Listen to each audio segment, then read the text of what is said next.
Pleno 25 con la actualidad cultural, algo que nos gusta llevarles a sus casas e incitarles a que visiten aquellos lugares donde se desarrolla la cultura.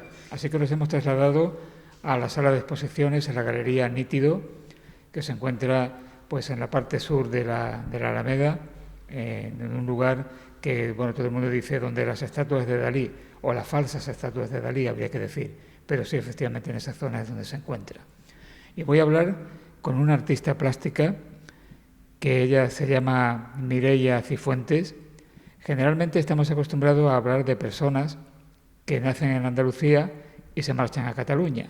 Bueno, pues aquí se da el caso contrario. Ella nace en la Seu d'Urgell, en Cataluña, y se viene a Marbella. Mireia, bienvenida. Hola, buenos días. Encantada de estar aquí. Digo bien, te vienes a Marbella siendo niña. Exacto. Con 8 años vengo a Marbella porque mi madre encuentra trabajo casualmente aquí y entonces venimos a vivir aquí a Marbella y me quedo hasta los 18, 19 que empiezo a hacer viajes. Voy yendo, viniendo y después ya me instalo definitivamente en Barcelona. Aquella Marbella que tú conoces en los años 80 es una Marbella muy diferente a la actual, ¿no? Muy diferente, no tiene nada que ver. De hecho, cuando volví a Marbella después de 10 años sin haber estado, quedé, yo podría decir que en shock, porque no reconocía nada, no sé, era como si fuera otra ciudad, ¿no? Lo único que quedaba intacto era el casco antiguo, pero todo lo demás había cambiado tanto.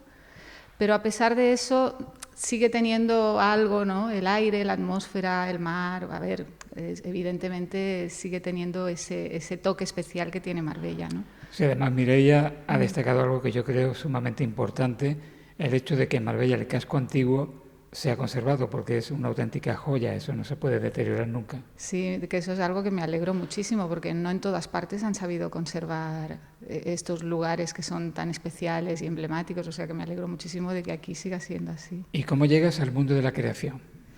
Bueno, mi llegada al mundo a la creación es bastante extraña, porque yo paso toda mi adolescencia aquí en Marbella, estudio, me decanto más por la rama de letras, pero realmente no sé cuál es mi objetivo. Estaba bastante perdida a nivel de vocación, ¿no? Esto que todo el mundo, ¿qué vas a hacer? Esto. Pues bueno, yo no tenía ni idea de lo que iba a hacer, ¿no? Entonces, como no tenía ni idea y se me daban bien los idiomas y en Marbella era una cosa importante, pues empecé a viajar. Me fui 1 año a Inglaterra, 2 años a Francia para aprender idiomas y estudiar traducción o filología, ¿no? Según la universidad que me aceptara. Y entonces en estos viajes empecé a descubrir el mundo del arte, en Londres concretamente. Claro, empecé a visitar museos y bueno, me recuerdo que cuando vi los cuadros de William Turner, como que sucedió algo, ¿no? Algo que yo no sabía bien qué era. Claro, pero... es que Turner no deja a nadie indiferente. Exacto. Y después cuando fui a Francia hice amistad con una pintora, empecé a hacerle de modelo, entonces bueno, empecé a descubrir el mundo del arte y poco a poco a través de bueno, algunas cosas que pasaron, que ahora tampoco es cuestión de contarlo todo, pero la cuestión es que en un momento dado tuve como una especie de revelación o de claridad de qué era lo que tenía que hacer y entonces ya me metí de lleno en la pintura y ya dejé el trabajo, dejé los estudios y empecé a formarme y hasta hoy. ¿Tú te consideras una artista catalana? No digo en el sentido de nacimiento que lo eres, sino Sí. como tu trayectoria artística de alguna manera se asemeja a algún tipo de escuela catalana o no. No, para nada. No, porque además cuando yo me formé estuve viajando mucho durante 3 o 4 años por Tailandia, por la India, estuve en Francia, en Grecia. Así que yo siempre he tenido como la sensación de ser muy internacional y de haber... y luego por mis orígenes, ¿no? Cataluña, Andalucía, ¿no? Tantos contrastes en mi recorrido vital que creo que eso es lo que se nota en mi pintura al final. O sea, ciertamente como ciudadana del mundo. Sí, yo me defino así totalmente. Sí, sí. Esta exposición de la Galería Nítido en Marbella, que recomendamos que se visite, es Cráneos y Flores. Uh-huh. Cráneos y Flores. Flores frecuentemente aparecen en la pintura, aunque en tu caso son flores no explícitas, están como un poco ocultas, pero uno sabe que hay flores ahí, está claro, se ve aunque no estén explícitas. pero el tema de los cráneos, eso ya es menos frecuente. Sí, efectivamente. Yo empecé a pintar cráneos por puro placer. Me encontré hace muchos años, en 1997, me encontré el primero, que lo he traído hasta aquí en la exposición, es un óleo, y me impactó mucho el hecho de tener un cráneo ahí en mis manos, ¿no? Real. Entonces, bueno, empecé a pintarlo, pero era algo que hacía para mí. Y esto me fue sucediendo, o sea, me he ido encontrando cráneos, diferentes cráneos de jabalí, de rebeco, de ratoncitos, y bueno, siempre que me encontraba uno lo dibujaba o lo pintaba. Y hace 3 años, o sí, aproximadamente, ahora tengo el taller en Barcelona, en un edificio donde hay muchos artistas, un edificio industrial, y uno de ellos, un escultor, tenía varios cráneos de vaca en su taller, ¿no? Entonces, claro, yo cuando veo un cráneo, ¿me lo dejas para dibujar, no? Y me lo dejó, y bueno, al final me lo regaló, porque claro, hice tantos cuadros con él que ya... O sea que Y ahí nació un poco... Tú no has ido buscando los cráneos, No, los han ido cráneos viniendo. te han buscado Han a ti. ido viniendo. Y precisamente con este de vaca estaba en un momento en que me apetecía mucho pintar en grande, entonces empecé a pintarlo en grande.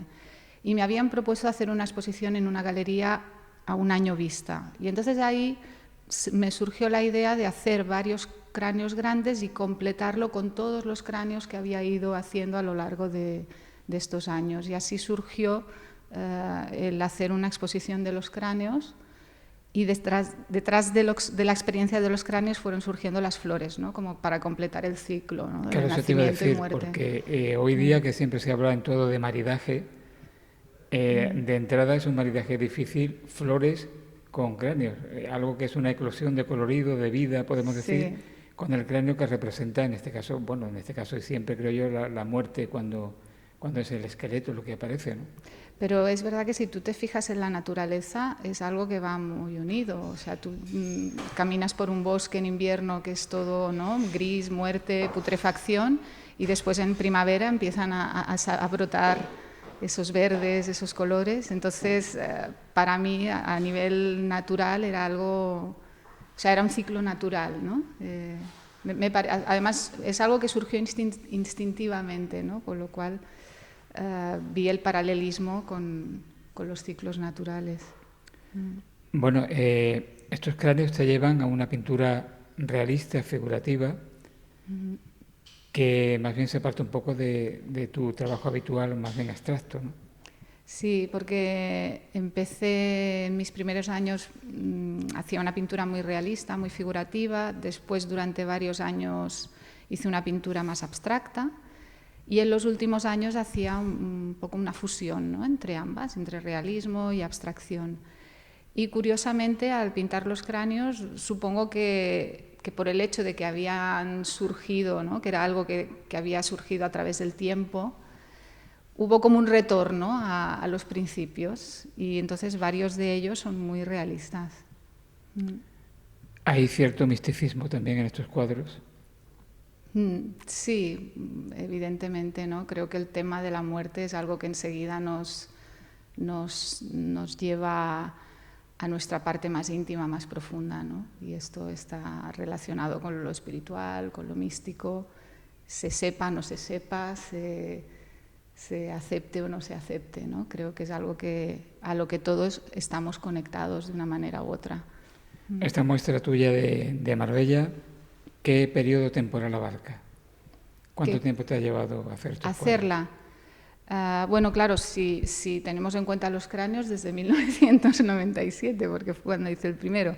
Pero bueno, realmente el tiempo que estuve enfocada en la exposición fue 1 año, año y medio, las últimas obras de cráneos de vaca y las flores, más o menos aproximadamente, sí, un periodo de 1 año, año y medio. ¿Se da el caso de que te compren un cráneo y una flor al mismo tiempo? ¿O hay alguien que ante el cráneo se echa un poco para atrás porque dice, yo esto no lo pongo en mi salón porque representa algo muerto, ¿no? Bueno, hay gente que sí que le sucede esto, le echa para atrás, le gusta cómo están hechos, la técnica, pero no no es algo que se pondrían en su casa. En cambio hay gente que sí, que le encanta, que le provoca, ¿no?, emociones y le gusta, ¿no? O sea, es muy o sí o no, o sea, no hay término medio aquí con este tema. Sí. Claro, porque hay quien toma la pintura muchas veces como un objeto decorativo, Claro, exclusivamente. y esto no es decorativo, No es así. evidentemente, te mueve emociones, claro. Ahora mismo, ¿qué estás haciendo? Bueno, ahora estoy en periodo en blanco, Sabático. porque me suele pasar que cuando acabo una serie, hago la exposición, hay un periodo en el que estoy vacío, ¿no?, entre comillas. Me dejo abierta a ver qué es lo siguiente que tiene que venir, porque bueno, pinto mucho por intuición, entonces no puedo forzar las cosas, ¿no? Y ya me está sucediendo esto desde hace varios años, ¿no? Desde que de manera natural empecé a trabajar por series. Me duran, pues eso, unas 2 años, otras 3, está pues 1 año y medio, y luego hay un periodo de vacío. Y ahí, pues bueno, empieza a surgir algo, aún no sé qué. Voy haciendo cosas, en este periodo no es que no haga nada, yo voy haciendo cosas, pero cosas que a lo mejor no tienen ningún hilo de continuidad, ¿no?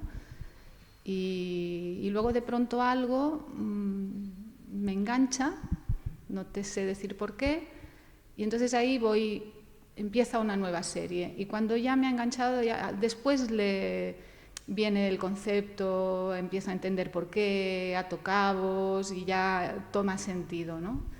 Pero los inicios son totalmente como a ciegas, ¿no? Cuando el mundo del arte era machista, o más machista que ahora, se decía que las mujeres pintaban flores. Eso de pintar Sí, flores estaba muy verdad. mal visto, eso es cosa de mujeres, de pintar flores. Mm, Estas flores tuyas no tienen nada que ver con esas flores que pintaban las mujeres de entonces. no. Son flores que te han pedido, por así decirlo, el abstracto, mientras que los cráneos han ido hacia lo figurativo. ¿Por qué esa dualidad? Supongo que es una dualidad que yo llevo dentro, ¿no? Como he trabajado las dos facetas, figuración y abstracción. Yo tengo la sensación que con el paso de los años es algo que se ha ido... Porque, a ver, yo he vivido siempre una lucha interna con esto, con tener un estilo, bueno, esto que de alguna manera te pide el mundo del arte, ¿no? Que te definas, y claro, para mí esto ha sido siempre muy difícil porque tengo las dos facetas dentro de mí. Como no puedo renunciar a una y decir ahora solo hago figuración o ahora solo hago abstracción, ¿no? Entonces, bueno, al final he llegado como a hacer las paces conmigo misma y aceptar que las dos cosas están ahí y que pueden salir a la vez o pueden salir acompañadas, y esto yo creo que es un poco lo que ha sucedido aquí, ¿no? Aceptar que, bueno, están ahí las dos temáticas y pueden casar muy bien, porque en esta exposición, cuando acabamos de montarla, bueno, no sé, nos dio la sensación de que casaba todo muy bien, ¿no? Ciertamente es una exposición que se ve muy atractiva y que impacta. Uno entra y te impacta, no deja indiferente, eso es importante. Me alegro, sí, sí. Bueno, ahí no sé si al artista, cuando se le pregunta, que es algo muy convencional, si tiene influencia de tal o cual artista, no le debe caer muy bien eso, ¿no? Yo recuerdo que entrevisté una vez a un pintor catalán justamente y al final me dijo, he estado contento porque usted no me ha preguntado por la influencia de Dalí. Sí. No le había preguntado por eso, que por lo visto se preguntaba entonces, ¿no? Vale. ¿Al artista le molesta que le pregunten por la influencia? No lo sé, bueno, a mí no me molesta particularmente porque pienso que todos tenemos influencias de algo, ¿no? Y si no es de otros artistas, es de, no sé, de cosas de tu entorno. Creo que somos seres influenciables y que eso, al contrario, enriquece, ¿no? No tiene por qué ser algo molesto, pero claro, cada uno tiene sus ideas y... Sí, sí. Independientemente de la formación académica que se pueda tener, el tema de la investigación, de la experimentación personal es fundamental, ¿no? Sí, yo pienso que sí, que es que si no investigas, si no tienes curiosidad, si te quedas estancado, haces siempre lo mismo y te repites. Y yo creo que el arte, bueno, a mí lo que me gusta de la pintura es la sorpresa. O sea, que cada cada cosa que hago de alguna manera me sorprende, ¿no? Entonces, esto es la vida, ¿no? Para mí es la esencia de la vida, el no saber qué va a pasar mañana, ¿no? O sea, no saber qué voy a pintar el año que viene. Por un lado, angustia, porque no sabes y no controlas, pero por otro lado es lo que le da emoción, ¿no? Es como cuando viajas, lo bonito de viajar es descubrir, ¿no? Sitios nuevos. Si ya sabes todo lo que vas a ver, no... Bueno, yo creo que eso le quita chispa a las cosas, ¿no? Y en la pintura, bueno, a mí concretamente me gusta mucho experimentar con nuevas técnicas, siempre estoy probando cosas, a veces mezclo cosas que se supone que no debería mezclar, pero bueno, las mezclo y surgen cosas interesantes. En esta exposición predomina la técnica mixta sobre madera. Sí, madera, sí, principalmente sobre madera, porque para trabajar la técnica mixta, como digo, hago mezclas a veces un poco extrañas. La madera es un soporte más rígido y me permite hacer más cosas. La tela me limita un poco más. Pero bueno, también encuentro la manera de hacer sobre tela, porque me gusta también trabajar sobre tela. Entonces, por ejemplo, últimamente trabajo a veces con collage, pego papel, entonces trabajo sobre el papel, encima de la tela y también consigo a veces efectos que me interesan. Pero la madera, sinceramente, es lo que últimamente es lo que me atrae más para trabajar en ella. Claro, no sé si buscas también la perdurabilidad de la obra.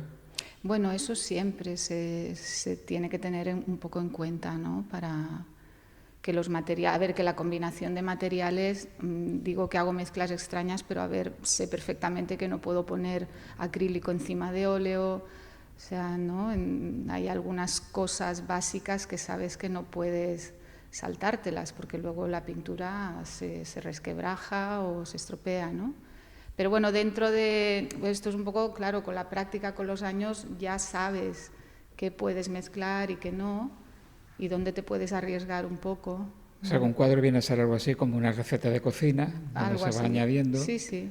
Pues dinos, por ejemplo, cuál es la receta para pintar un cráneo, como estos que estamos viendo aquí. ¿Qué Bueno, proceso llevas para hacerlo? sí, por ejemplo, el alargado que tenemos enfrente, que está hecho en técnica mixta, este está hecho sobre madera y entonces tiene una capa de tinta, pero es una tinta que me fabrico yo, que es tinta ferrotánica, tinta antigua.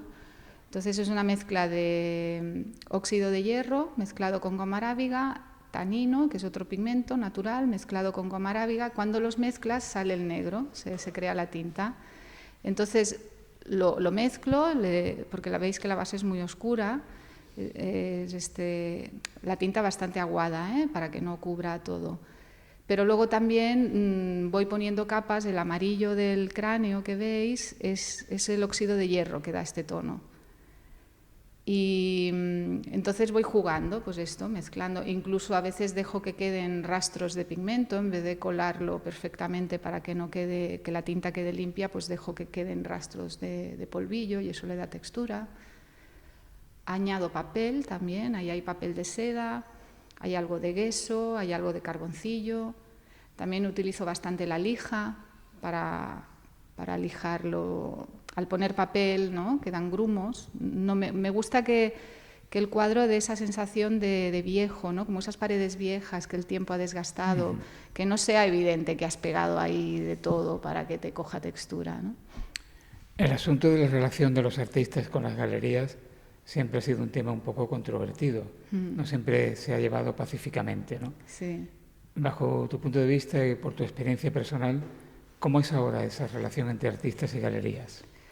Bueno, yo con los años he ido aprendiendo y entendiendo también la posición de los galeristas y eso ha hecho que, bueno, como llegar a ver al galerista como un igual, ¿no? Porque, o sea, el galerista tiene muchos problemas y ¿cómo diría? Muchos compromisos y trabajo que tiene que hacer para mantener la galería. A ver, quiero decir, yo al principio cuando empiezas a pintar siempre estás un poco en la posición, los galeristas, ¿no? Nos explotan y tal y cual, vale, sí, puede haber una parte de esto, pero luego cuando te pones en el lugar del galerista entiendes también el otro lado, ¿no? O sea, tampoco es fácil, y más hoy en día abrirse camino para las galerías es muy difícil. Entonces, al final, bueno, llegas pues eso, como a un entendimiento y a un respeto, ¿no? ¿Sigue existiendo la figura del marchante? Ya cuesta encontrarla, ¿eh? Bueno, a mí por lo menos me cuesta. Es algo que creo que ya no... Ha tomado otra forma. Quizá ahora el marchante se mueve más online, ¿no? En temas de marketing y tal. Claro, ha cambiado, se ha camuflado, ¿no? Se ha puesto otro traje, ya no es la idea del marchante que tenemos de antes.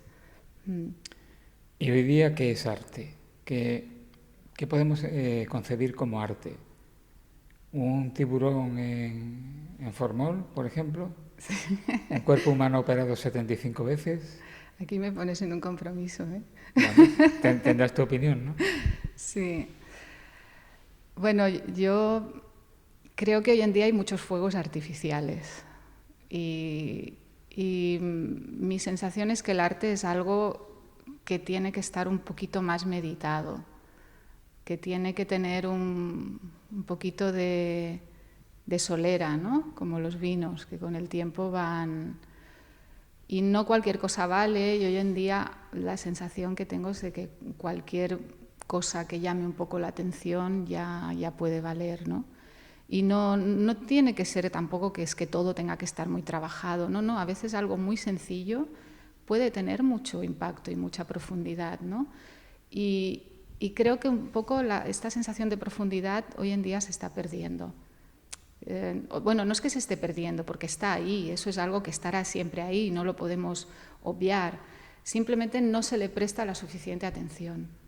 ¿Cuál es la situación actual de la mujer en el arte? En estos momentos en que continuamente se habla de igualdad, de brecha salarial, etcétera.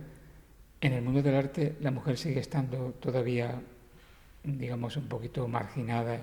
¿Le cuesta más poder abrirse camino que al hombre o no?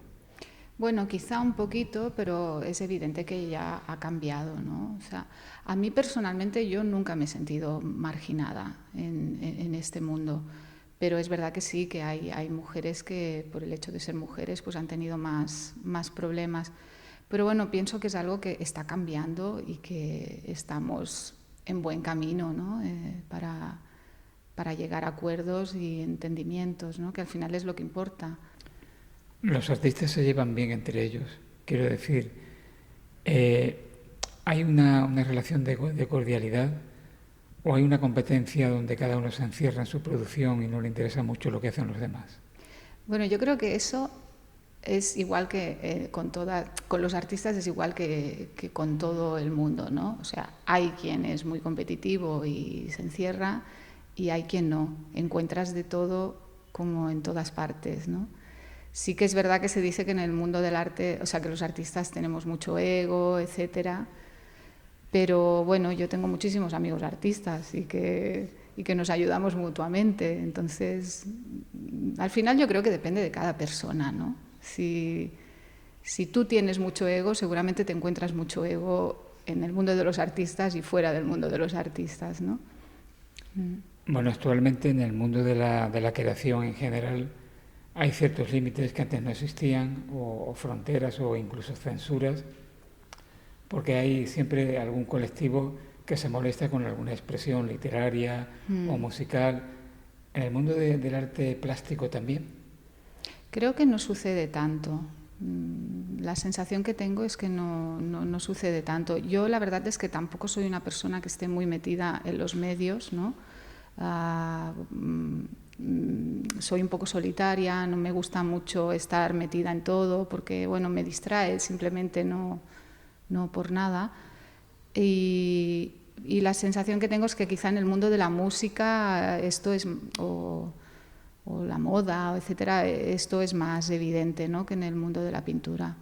Nosotros comentaba porque, por ejemplo, en la Feria Arcos, todos los años hay algún escándalo o alguna... Bueno, sí, claro, sí.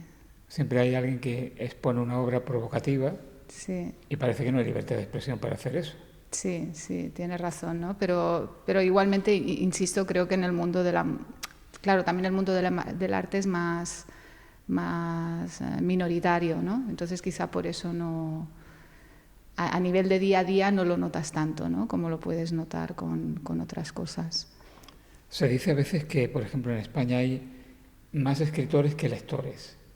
Eso sí es ¿Hay posible, es también verdad. más pintores que compradores de arte? Yo creo que hoy en día sí, sí, sí, porque hay muchos pintores, es verdad, cada vez hay más, que por una parte está bien, porque a ver, cada vez hay más gente que de alguna manera, ¿no?, desarrolla su creatividad, eso es estupendo. Yo doy clases de pintura y a mí me encanta que la gente que está conmigo se avance y aprenda y crezca y descubra, ¿no?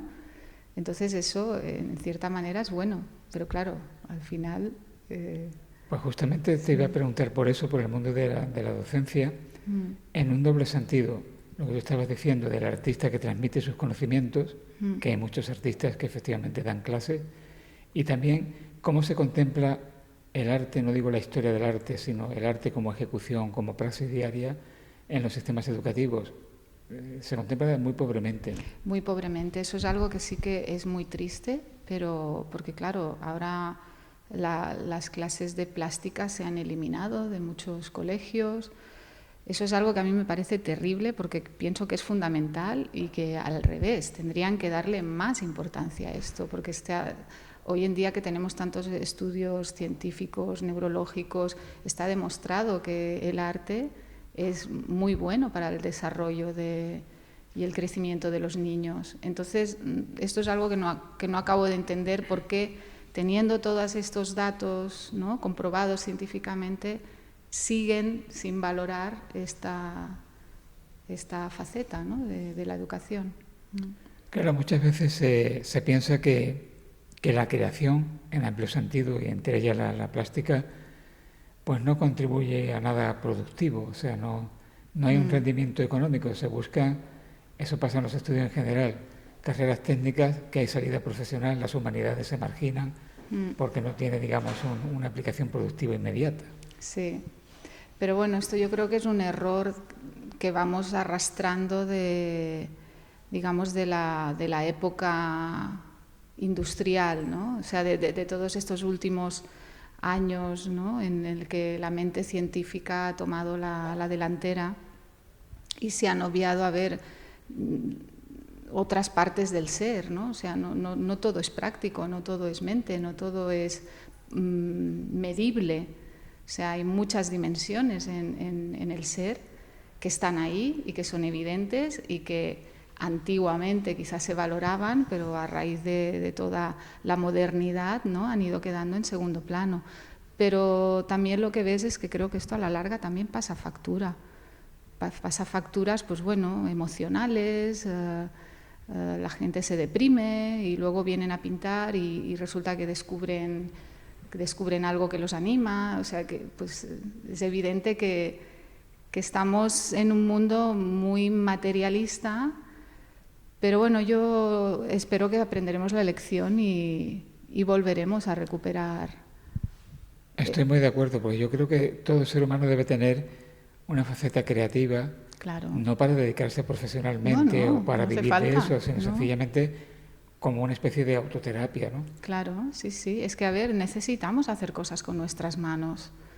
Es una parte esencial de nosotros. Todos los niños lo primero que hacen es dibujar, coger colores. Es la primera vez en que tú notas que tienes un poder como ser, ¿no? El poder creativo es algo, digamos, que te da como un sentido, ¿no? Entonces, claro, si esto lo pierdes porque todo depende de otras personas, todo depende de la economía, todo se le tiene que poner un valor calculado, pues claro,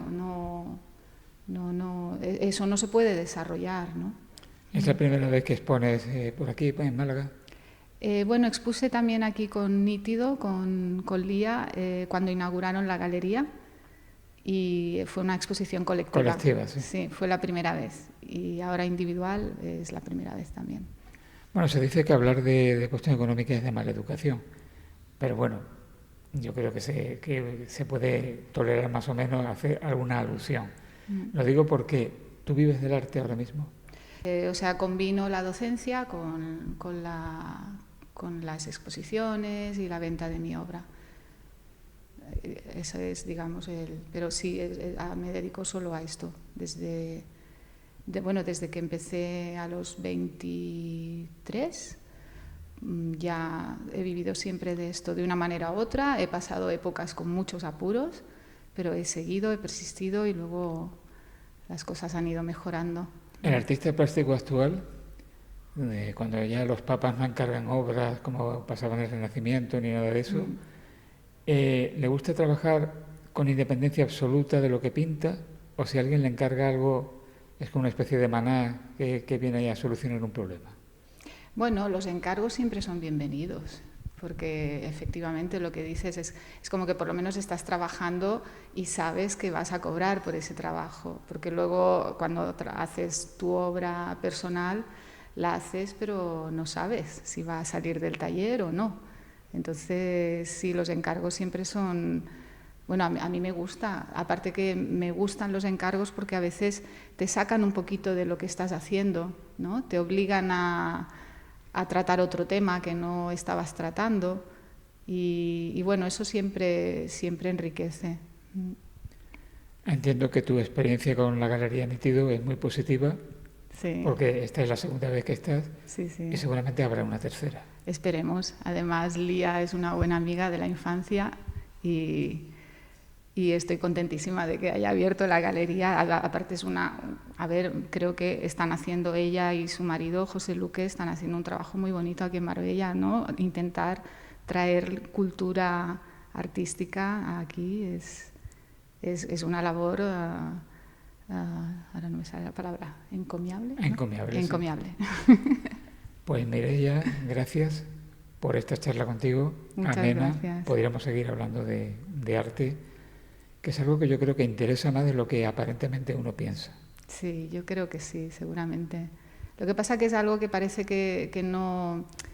Se le ha puesto como una especie de aureola Sí que hay que entender elitista, mucho y que hay que saber, y no, es más sencillo en el fondo. Sí, sí. Y además cuando el espectador viene y habla con el artista, yo creo que es algo muy interesante y enriquecedor. Sí. Pues que haya mucho éxito. Muchas gracias. Lo importante es que aquellas personas que nos han estado escuchando en esta charla, pues se animen y visiten la Galería Nítido, ahora que está en Mireia y en posteriores exposiciones. Pues una vez más, M95 Estado, donde está la noticia cultural, en la Galería Nítido.